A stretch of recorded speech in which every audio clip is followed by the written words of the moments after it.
Remboursement de frais, négligence, pour une meilleure protection. Les Américains ont déposé plus de 1300 plaintes pendant l'épidémie de coronavirus.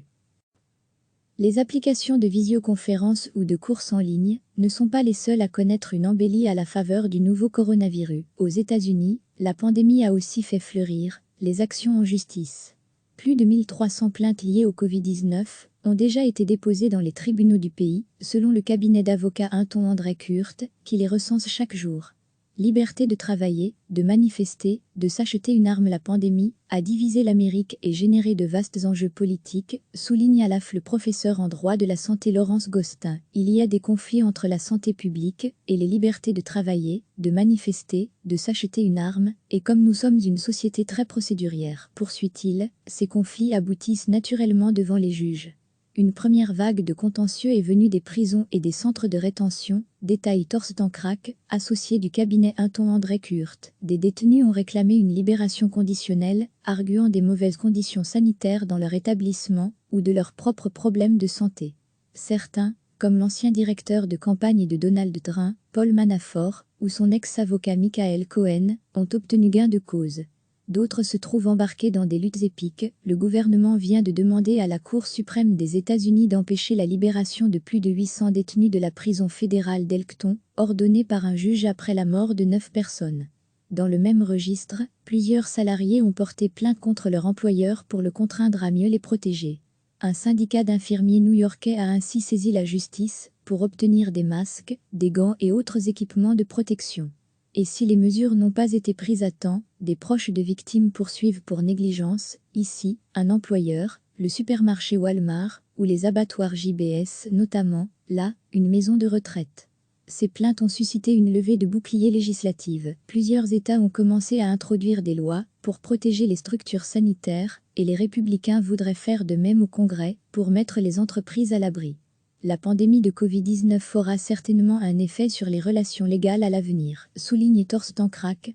Au-delà de ces évolutions législatives, je pense que l'on verra la clause de force majeure des contrats civils inclure clairement le risque d'épidémie, dit-il. Comme ce n'était pas le cas jusqu'ici, la seconde grande catégorie de contentieux est de nature financière.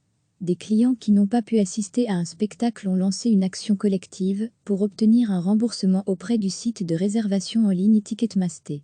D'autres se battent pour récupérer des frais d'hôtel, d'avion, d'abonnement à une salle de gym. Depuis début mai, les requêtes d'étudiants qui veulent se faire rembourser leurs énormes frais de scolarité se multiplient.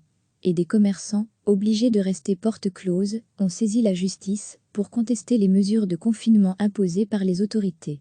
On va voir des affaires liées au Covid-19 dans les tribunaux pendant des années. Les politiques se sont emparés de ce débat épineux. Plusieurs élus républicains, emboîtant le pas à un Donald Trump soucieux de faire rapidement redémarrer le pays, ont contesté les ordres de confinement pris par les gouverneurs démocrates de leur État.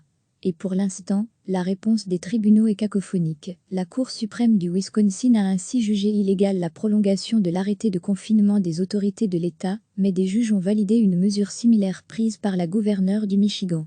Les magistrats se sont également divisés sur d'autres sujets extrêmement clivants aux États-Unis, le droit des églises à maintenir les offices religieux et celui des cliniques spécialisées à pratiquer des avortements. Avec la réouverture progressive du pays, une partie de ces litiges devrait être déclarée caduque.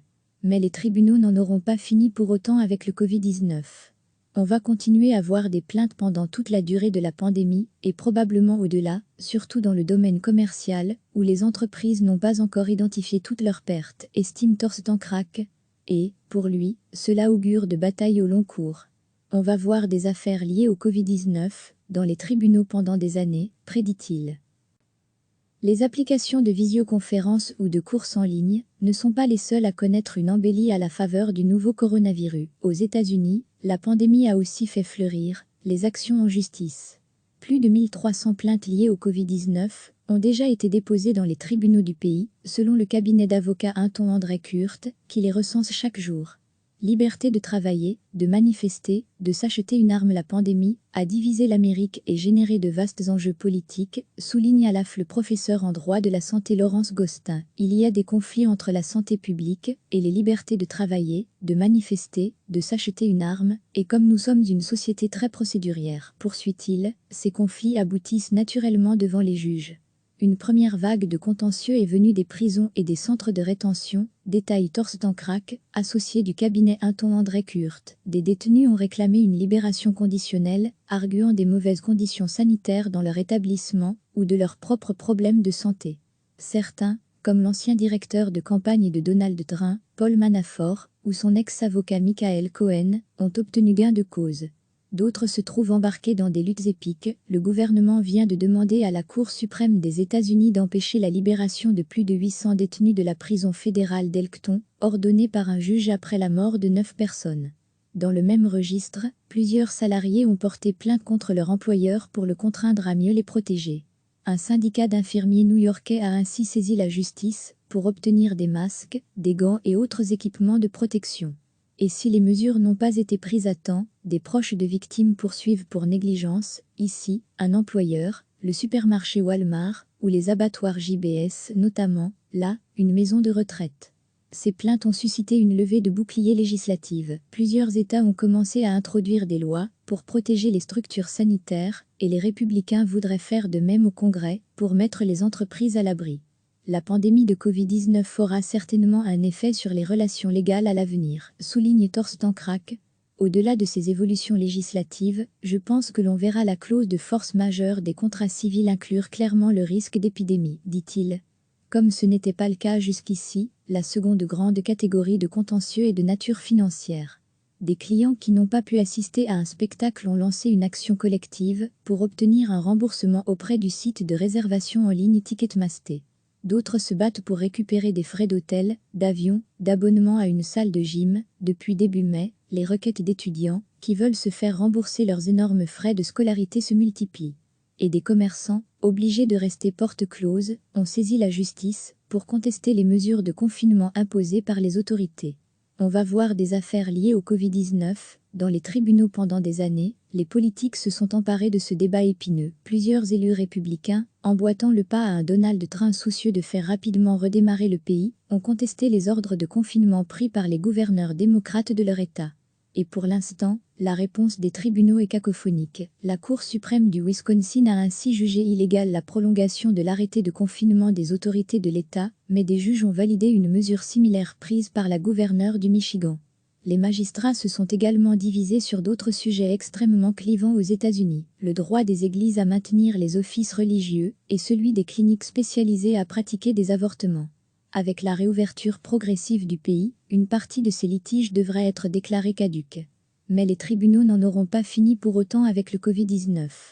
On va continuer à voir des plaintes pendant toute la durée de la pandémie, et probablement au-delà, surtout dans le domaine commercial, où les entreprises n'ont pas encore identifié toutes leurs pertes, estime Torsten Krake.